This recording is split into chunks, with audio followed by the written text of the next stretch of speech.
Assalamualaikum warahmatullahi wabarakatuh. Waalaikumsalam warahmatullahi wabarakatuh. Kembali lagi bersama saya Bes Nugraha di dalam program Podcast Infomu, di mana program Podcast Infomu ini dikelola langsung oleh Majelis Pustaka dan Informasi Pimpinan Wilayah Muhammadiyah Sumatera Utara. Hari ini sahabat dakwah Muhammadiyah, untuk kesekian kalinya kita mengundang narasumber kita yang satu ini karena wah ini penting banget, dan pastinya ya majelis ini termasuk majelis yang paling aktif kayaknya ya. Masya Allah. Hari ini sudah berhadir di studio Podcast Infomu ada Bapak Dr. Aswin Bancin MPD selaku Ketua Majelis Dikdasmen dan Pendidikan Non-Formal Pimpinan Wilayah Muhammadiyah Sumatera Utara. Assalamualaikum Bapak. Waalaikumsalam warahmatullahi wabarakatuh. Gimana kabarnya hari ini? Alhamdulillah sehat. Sehat ya. Kalau nggak salah ini udah tampil ketiga atau keempat kali di ini ketiga. Ketiga ya. Ketiga. Masya Allah. Itu tadi kayaknya tasnya besar bawa dana bos bukan? Kita tidak ada bersentuhan langsung dengan dana bos, yaitu sekolah-sekolah yang langsung satuan pendidikan. Nah, tema kita hari ini terkait dengan pengelolaan dana bos di amal usaha pendidikan Muhammadiyah. Namun sebelum ke situ, Bes mau mengupdate terlebih dahulu terkait dengan pendidikan dasar dan menengah, pendidikan non formal juga yang ada di pimpinan wilayah Muhammadiyah Sumatera Utara. Untuk sekolah terupdate ada berapa banyak sih sekolah yang ada? Sekolah kita sekarang ada 261 sekolah dari tingkat jenjang sekolah dasar, madrasah ibtidaiyah, SMP dan sanawiyah, SMA, SMK dan madrasah aliyah. Oke. Kalau di episode-episode kemarin udah sempat dibahas mana sekolah yang agak sakit gitu ya. Nah, kita ini terkait dengan pengelolaan dana bos. Tapi kalau kesibukan dari Bapak Aswin sendiri selaku Ketua Majelis Dikdasmen dan PNF PM Sumut ini seperti apa sih beberapa belakang? Kalau kesibukan pribadi mungkin ya paling mengajar, kemudian mengisi beberapa pengajian di perserikatan. Kemudian kalau di perserikatan kita kebetulan di Dikdasmen yang punya kegiatan setiap bulan ada pengajian, kemudian ada pembinaan untuk masing-masing Dikdasmen di tingkat PDM dan juga satuan pendidikan. Kami terakhir kemarin diundang kembali di Langkat untuk melakukan pembinaan. Insya Allah di bulan Februari mungkin kami turun lagi, termasuk nanti di Ramadan kita akan turun ke daerah-daerah untuk bersilaturahim, kemudian melakukan pembinaan kepada sekolah-sekolah atau satuan-satuan pendidikan kita. Oke, berarti ini ke depan bakal banyak jadwal padat ya? Ya terus, jadi kami agendakan setiap bulan harus ada selain pengajian perguruan Muhammadiyah berkemajuan, kita juga ada agenda rutin yang kita usahakan sebulan sekali itu bisa turun ke daerah, untuk bertemu dengan Majelis Dikdasmen dan juga satuan pendidikan. Sebelum masuk ke situ sebenarnya ada yang harus kita apresiasi. Baru saja kemarin rapat koordinasi nasional Majelis Dikdasmen dan Pimpinan Pusat Muhammadiyah, di mana di Sumatera Utara itu sudah diputuskan ada 33 sekolah di bawah naungan Dikdasmen Muhammadiyah dan PNF dan juga Aisyah. Ada 33 sekolah yang dinyatakan sebagai sekolah unggul di Sumatera Utara. Dan kita dari seluruh Indonesia masuk peringkat keempat. Ada 33 sekolah di mana memang kita belum mendapatkan predikat unggul utama. Kita rata-rata Madya dan Pratama. Itu saya sampaikan apresiasi kepada satuan pendidikan atau sekolah-sekolah kita yang mendapat predikat itu. Dari 33 dan telah diterima sertifikat masing-masing terkait dengan itu, dan memang terkait dengan ini ada tugas berat ke depan. Karena memang ini amanah daripada Muktamar Muhammadiyah ke-48 yang nanti akan ditagih oleh Ketua Pimpinan Pusat Muhammadiyah Profesor Kiai Haji Haidar Nasir, yang menyampaikan bahwasanya minimal setiap PDM itu harus memiliki 7 satuan pendidikan unggul. Dan kita memang yang terbanyak itu masih di Kota Medan. Nanti kalau bisa memang kita bisa tularkan itu ke semua PDM. Jadi kemarin memang ada beberapa PDM yang belum bisa mengirimkan dutanya untuk sekolah unggul ini. Namun demikian kita apresiasi atas semua usaha yang dilakukan oleh persyarikatan penyelenggara dan majelis penyelenggara untuk bisa melahirkan itu. Namun sebelumnya juga kita sampaikan apresiasi yang luar biasa. Sekarang sudah mulai dengan penyelenggaraan Diksus Pala, kepala-kepala sekolah kita yang kemarin jargonnya itu PPDB 100%. Ya mungkin nanti saya rekomendasi yang sudah melaporkan bahwasanya sudah tutup pendaftaran siswanya itu SD Muhammadiyah 36. Begitu. Iya. Ya cuman ini kan apresiasi bulan Januari mereka sudah nutup pendaftaran untuk tahun pelajaran 2025-2026. Nah, dan sudah kita sampaikan juga untuk apresiasi itu. Tadi saya komunikasi dengan Pak Fahri di pusat, ya mohon sampaikan laporan terkait dengan ini. Artinya ternyata kegiatan Diksus Pala kemarin berbuah. Efektif, ya? Sudah berbuah dia. Mudah-mudahan bisa diikuti oleh sekolah-sekolah yang lain. Dan memang ada beberapa sekolah juga yang kemarin memang tetap seperti SMA Muhammadiyah 9 Kuala Hulu juga sudah luar biasa peningkatannya. Ada juga beberapa sekolah di Kota Medan yang sudah melaporkan jumlah siswa walaupun belum dimulai pendaftaran oleh untuk pemerintah, namun Muhammadiyah sudah memulai. Ya, sudah beberapa sekolah juga kalau di Kota Medan selain SD tadi SMP Muhammadiyah 01 kemarin sudah melaporkan siswa, sekarang sudah mendaftar 30 orang dari 356 kursi yang disiapkan. Jadi kalau yang tahun lalu juga biasanya langganannya itu SD Muhammadiyah 02. Tahun ini belum ada laporan terkait dengan itu. Mudah-mudahan nanti bisa dilaporkan kepada kita sehingga semua sekolah kita berlomba untuk menjadi sekolah-sekolah unggul di Sumatera Utara. Itu yang pertama. Nah, terkait dengan yang lagi ramai ini, terkait kegiatan OMBN, Olimpiade Muhammadiyah Berprestasi Nasional. Mungkin kita ke situ dulu. Seperti apa ini? Siap, Pak. Jadi ini sesungguhnya adalah agenda 2 tahunan. 2 tahunan ya? Ya, yang sudah dijadikan program oleh Majelis Iklasmen dan PP Muhammadiyah dalam rangka untuk mendukung tadi agar lahir siswa-siswa berprestasi. Dan ini beda dengan Olimpikat. Kalau Olimpikat kemarin kita di Bandung itu semua yang mau ikut ajang itu berlombanya langsung di pusat, di tempat. Kalau Olimpiade Muhammadiyah Berprestasi Nasional ini dia berjenjang. Jadi sudah seleksi tingkat daerah, tingkat wilayah, baru tingkat nasional. Nanti ini kontingen kita insya Allah akan berangkat di tanggal 23. Ya, dan mudah-mudahan kalau nanti bisa TV-mu bisa meliput juga, kita akan lepas di Bandara Kuala Namu. Ya, biar juga kita gaungkan, ya biar dilihat juga ternyata kita udah mempersiapkan diri juga untuk menyongsong Muktamar Muhammadiyah ke-49 yang Sumatera Utara adalah tuan rumahnya. Demikian. Ada berapa banyak itu kontestan? Kalau kita yang di Sumatera Utara kita ini ada 34 memenuhi seleksi ya untuk mengikuti seleksi untuk tingkat pusat. Dan itu ada untuk siswa-siswi, kemudian ada juga guru dan kepala sekolah.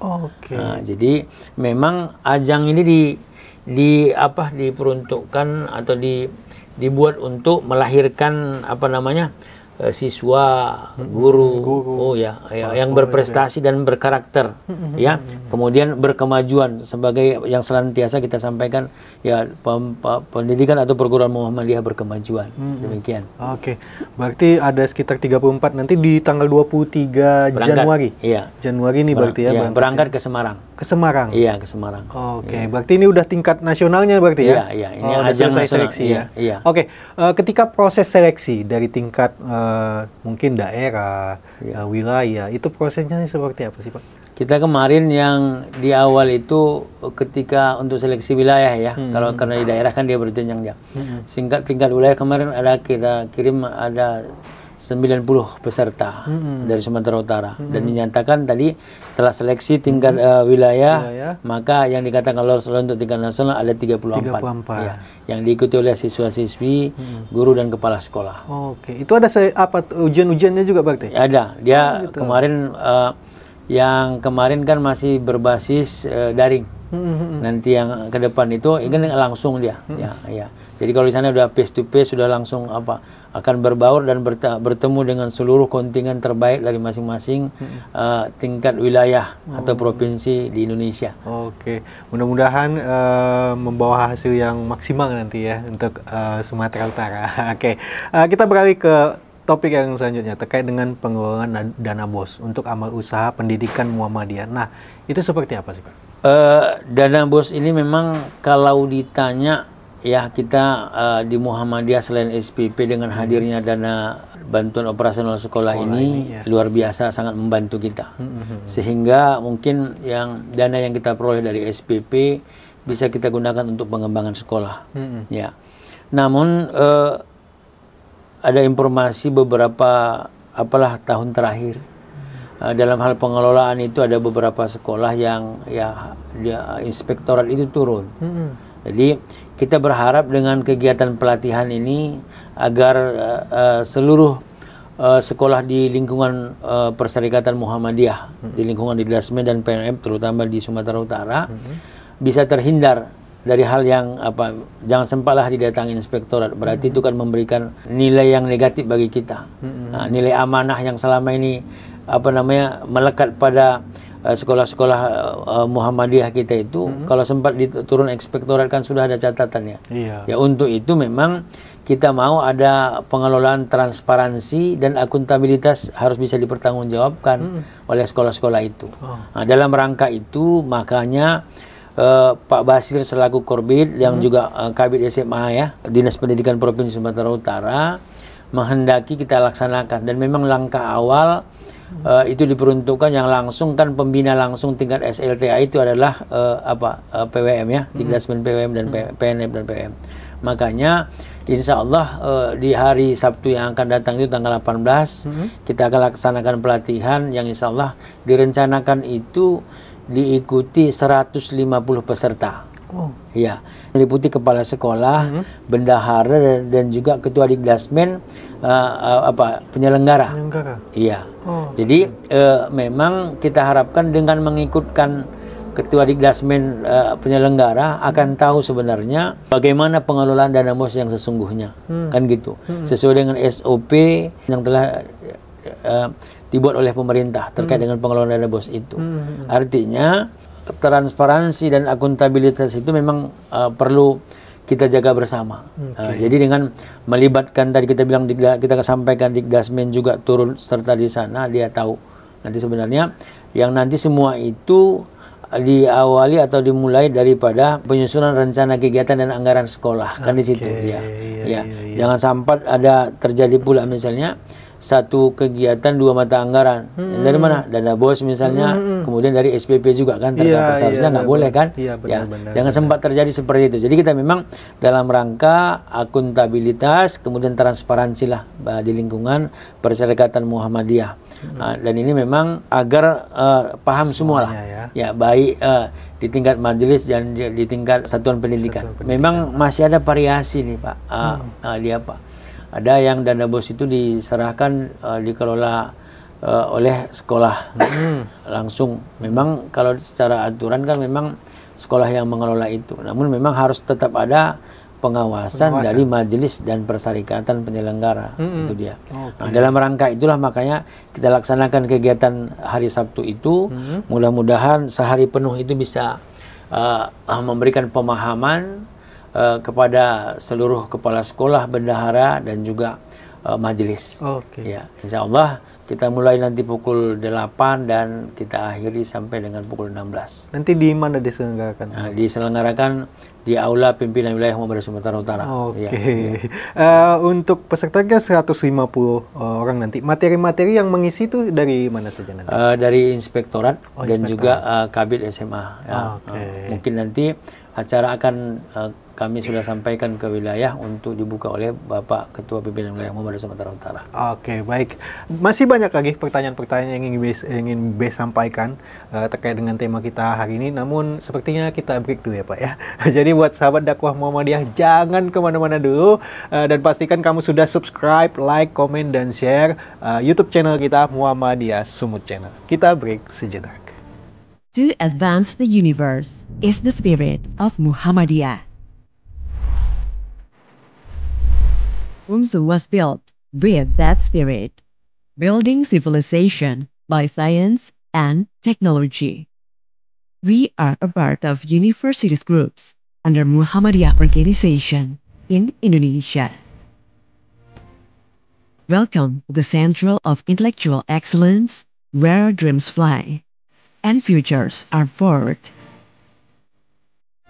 This is UMSU, Universitas Muhammadiyah Sumatera Utara, a reference for education in Medan, Sumatera Utara, Indonesia.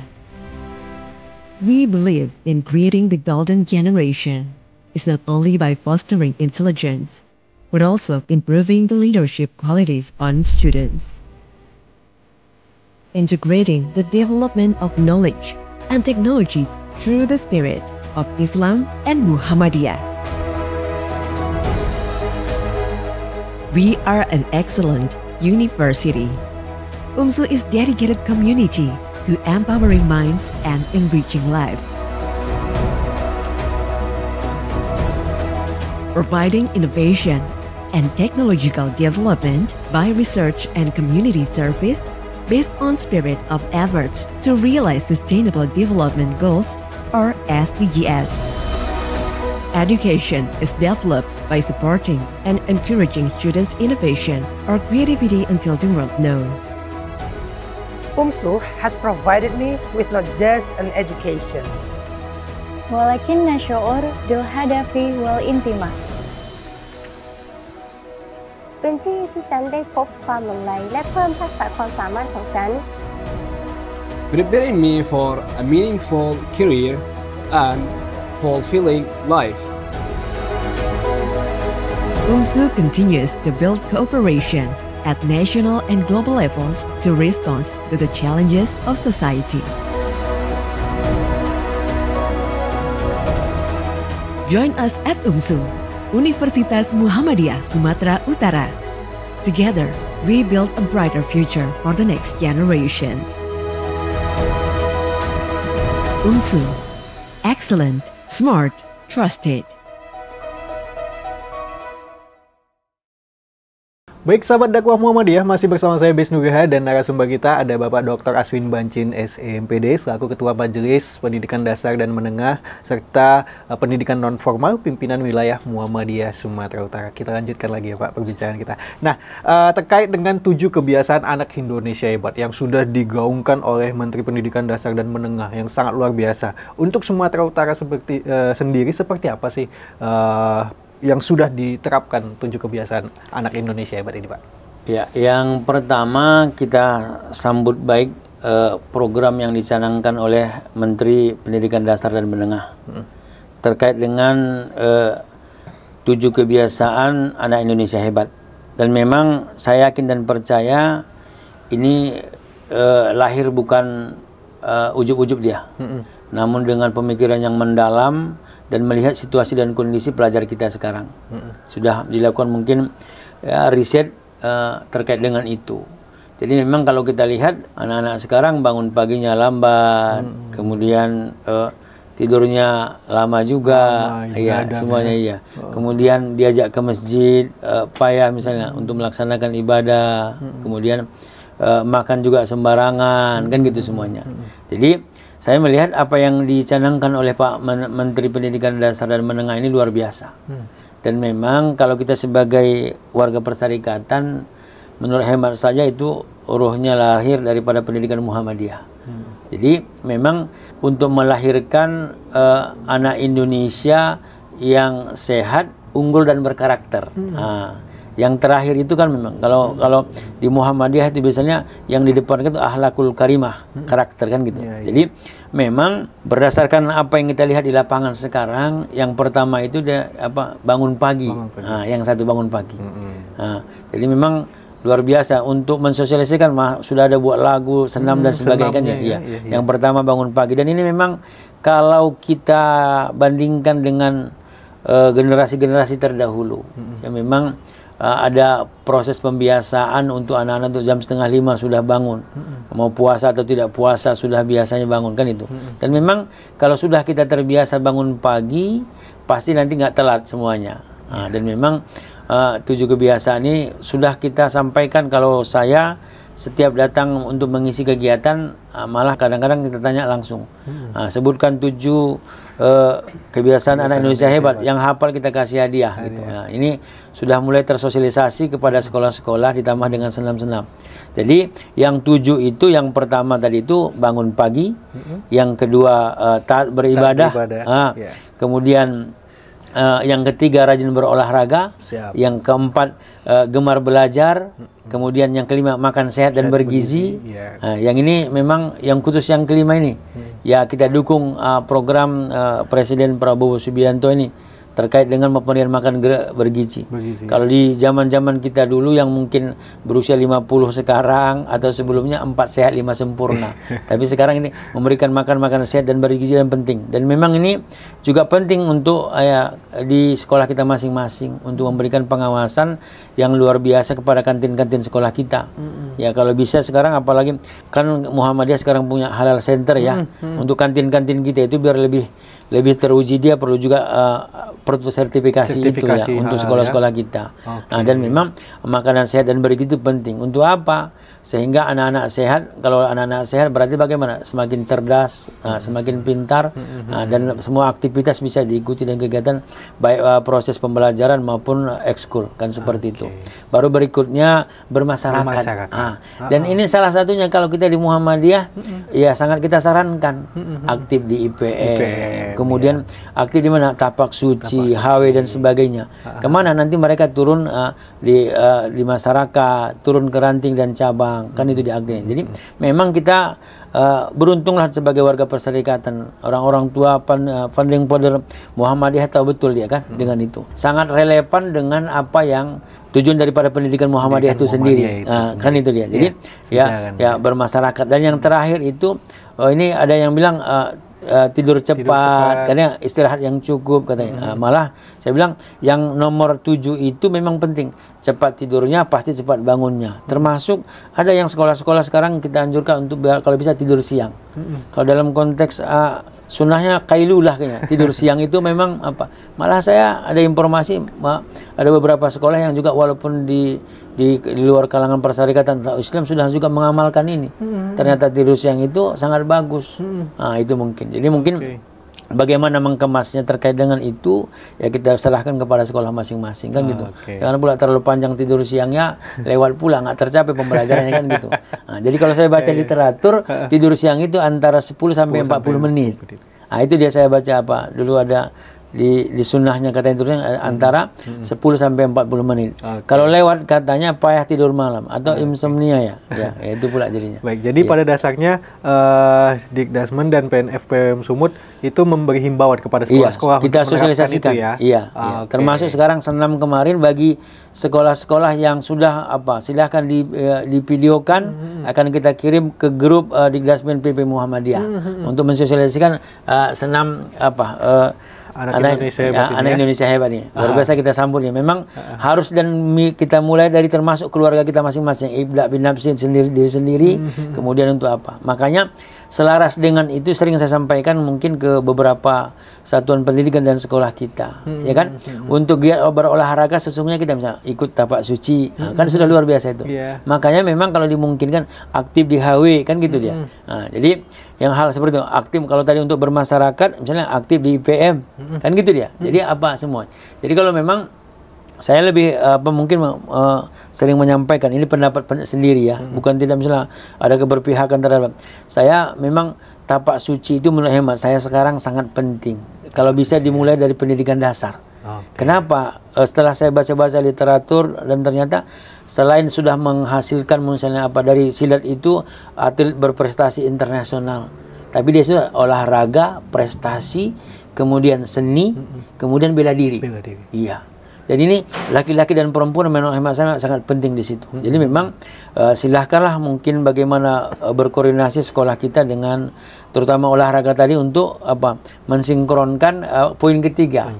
Ya. Ya kan, rajin berolahraga dengan itu. Jadi kalau nanti HW-nya di kepanduannya yang kita dan memang harapan kita juga ada event-event 6 bulan, 3 bulanan misalnya untuk HW kita, kemudian 6 bulanan, tahunan atau jambore dan sebagainya. Iya, biar aktif ya. Jadi HW kita ini biar aktif juga gitu. Jadi kalau misalnya kalau IPM kan dari tingkat SMP baru ada.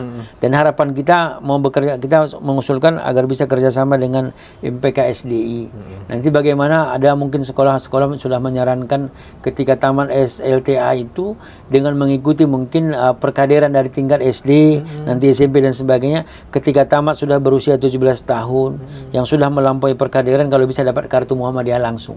Sehingga krisis kader yang selama ini yang kita sampaikan misalnya termasuk ini himbauan Korbit Dikdasmen dan Pak Basir dan juga Lajismu menyampaikan itu. Jadi nanti mungkin bekerja sama dengan MPK bagaimana melahirkan kurikulum untuk ini. Sehingga ketika tamat minimal setiap sekolah sudah melahirkan sekian kader ya. Itu. Luar biasa nih. Nah, tapi terkait dengan ada wacana nih, nanti di bulan Ramadan sekolah-sekolah bakal libur 1 bulan penuh. Nah, itu seperti apa kalau dari pribadi Pak Aswin Bancin sendiri tanggapannya?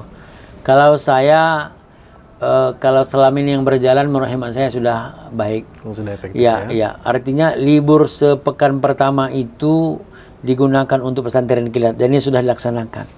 Nah, yang kedua 2 pekan sekolah itu menurut hemat saya lebih baik.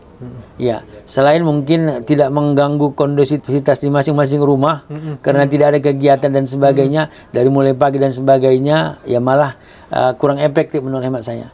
Jadi kalau anak-anak misalnya harus hadir ke sekolah 2 pekan itu untuk memberikan boleh tadarus di sana atau tingkat jam pelajarannya yang dikurangi waktunya dan seterusnya, bisa juga menghafal tahfiz dan sebagainya kan gitu ada kegiatan-kegiatan yang positif yang pasti anak-anak itu nanti kalau diliburkan ya walaupun ada kegiatan pesantren dan sebagainya yang menurut hemat lebih efektif sepekan pertama itu libur, kemudian 2 pekan efektif sekolah. Ya, dan ini bisa diisi dengan terserahlah kita sampaikan kepada masing-masing sekolah kira-kira di mana yang perlu penguatannya, terutama dalam hal pendidikan karakter seperti itu. Iya. Jadi kalau biasanya kalau libur sekolah anak-anak itu nanti dia bangun sebentar sahur, setelah itu nanti selesai subuh tidur lagi dan seterusnya kan seperti itu dia. Jadi memang kalau saya ditanya lebih setuju saya jangan libur sebulan penuh. Yang pasti ada minimal 2 pekan itu pembelajaran efektif. Masalah kontennya saya lebih berharap ada mungkin al-Islam dan kemuhammadiyahan ditingkatkan, ada juga pemberantasan buta aksara Al-Quran atau tahsin misalnya dan sebagainya dalam sebulan itu. Sekarang banyak metode yang bisa memberhasilkan itu dalam hal membaca Al-Quran dan sebagainya kan gitu. Dan termasuk sekarang mungkin sudah perlu kita sekarang bagaimana yang terpenting itu adalah mentadaburi Al-Quran misalnya. Kan itu dia. Contoh, kalau dari udah sepekan pesantren kilat, mungkin nanti 2 pekan misalnya aktif di pembelajaran, sepekan terakhir ditutup dengan pemberian santunan kepada duafa untuk mengimplementasikan atau memanifestasikan al-ma'un itu kan gitu, berbagi kepada sesama yang nanti mungkin berinfak dan bersedekah yang dibangun daripada datangnya dari anak-anak itu. Jadi datang ke daerah-daerah tertentu lah mungkin untuk memberikan santunan. Itu mungkin untuk mengajarkan juga kepada semangat berinfak dan bersedekah dari siswa-siswi kita. Itu. Baik, dan itu poinnya termasuk juga di 7 kebiasaan bermasyarakat bantu sesama itu ya. Luar biasa. Baik, terkait dengan pengelolaan BOS tadi sendiri. Nah, seperti apa statement yang mungkin ingin Bapak sampaikan terkait kepada kepala-kepala sekolah dalam mengelola dana BOS ini nanti? Yang pertama, dana BOS itu laporan kan ada tersendiri. Namun dana BOS itu dalam hal pengelolaannya juga harus berdasarkan rencana kegiatan dan anggaran sekolah, harus masuk di sana. Jadi kalau misalnya dalam konteks pembukuannya, apa kegiatannya di sebelah kiri, di tengahnya ada ya sumber dana, dana BOS, SPP dan sebagainya. Nah, sehingga dengan apanya panglimanya sebenarnya kalau kita ini sekolah itu dengan adanya rencana kegiatan anggaran sekolah itu sudah ada apa ya yang ditandatangani sebelum tahun ajaran dimulai. Iya. Sekolah Muhammadiyah itu kan 1 Juli dan ditutup tanggal 30 Juni. Nah, itu dia. Nah, jadi artinya kalau bisa memang ini kalau dari bulan Januari sekarang itu sudah saatnya memulai daripada menyusun rencana kegiatan anggaran sekolah itu. Itu yang pertama. Yang kedua memang itu kan ada rapat yang berjenjang dia. Nanti rapatnya penyusunan RKS itu dimulai dari tingkat sekolah, kemudian nanti dibawa ke tingkat majelis, baru di tingkat persyarikatan. Makanya di awal itu sudah ada ditandatangani kepala sekolah, diketahui oleh Majelis Dikdasmen dan juga diketahui oleh persyarikatan penyelenggara. Sehingga ketika ada perubahan dari misalnya nomenklatur yang ada di situ, ketika ada perubahan harus ada rapat kembali. Berarti RKSP namanya kan? Ada perubahan. Dengan seperti itu memang ada yang dulu mungkin filosofi entah apa namanya. Dengan administrasi yang baik kita terhindar daripada fitnah. Kan itu biasa di Muhammadiyah itu. Dan saya kalau misalnya dulu ketika setiap pelatihan di persyarikatan dikatakan dengan administrasi yang baik kita akan terhindar daripada fitnah. Ini mungkin kita ingatkan kembali, kita sosialisasikan untuk itu. Nah, demikian mungkin yang saran saya, mari semua sekolah yang tingkat SLTA dulu untuk tahap 1 ini mengikuti kegiatan ini. Kita akan dapatkan langsung dari narasumber aslinya yang kemudian nanti juga ada yang diisi oleh Kabid SMA Dinas Pendidikan Provinsi Sumatera Utara. Jadi nanti mungkin tanya jawab dan sebagainya terkait dengan bagaimana pengelolaan berdasarkan standar operasional prosedurnya kita dapatkan dari sumber aslinya. Nah, demikian. Baik, sahabat dakwah Muhammadiyah. Jadi berhubung Ketua Majelis Dikdasmennya langsung hadir di sini, biar lebih kuat lagi untuk menghimbau supaya mensubscribe channel Muhammadiyah Sobat Channel ini.